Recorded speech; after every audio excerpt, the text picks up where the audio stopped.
चिलचिलाती गर्मी को कम खर्च में कैसे मात दें। चलिए एयर कूलर के इस दिलचस्प सफर को समझते हैं। भारी भरकम बिजली के बिल के बिना एक तपते हुए कमरे को शिमला कैसे बनाया जाए, है ना एक चुनौती। इसका बेहतरीन समाधान है एयर कूलर। 10,000 रुपए से भी कम में मिलने वाला एकदम शानदार और किफायती विकल्प। अब इस पूरी कूलिंग मशीन के अंदर मुख्य रूप से 4 जरूरी हिस्से मिलकर काम करते हैं। पहला है वाटर टैंक यानी पानी का बेस।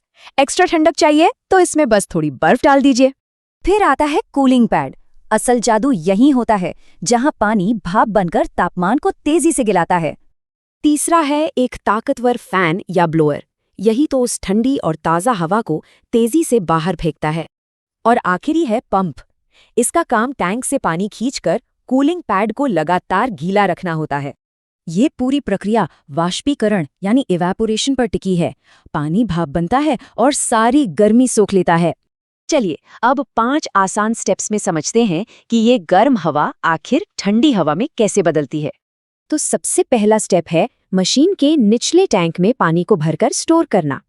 स्टेप 2, पंप तुरंत चालू होता है और पानी को ऊपर खींचकर कूलिंग पैड्स को पूरी तरह भिगो देता है। तीसरा स्टेप, जहां फैन बाहर की उस चुभने वाले गर्म हवा को जोर से मशीन के अंदर खींच लेता है।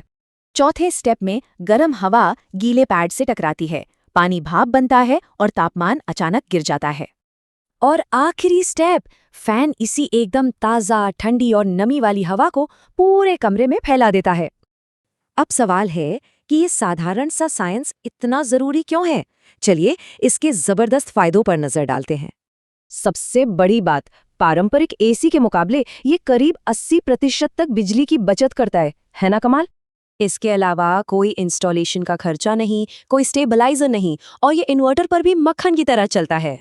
एसी जहां केमिकल्स पर निर्भर है, वहीं कूलर सिर्फ पानी और वाष्पीकरण की प्राकृतिक ताकत का इस्तेमाल करता है। ये पर्यावरण के लिए एकदम सुरक्षित है, ना कोई हानिकारक गैस और ना ही ओजोन लेयर को कोई नुकसान।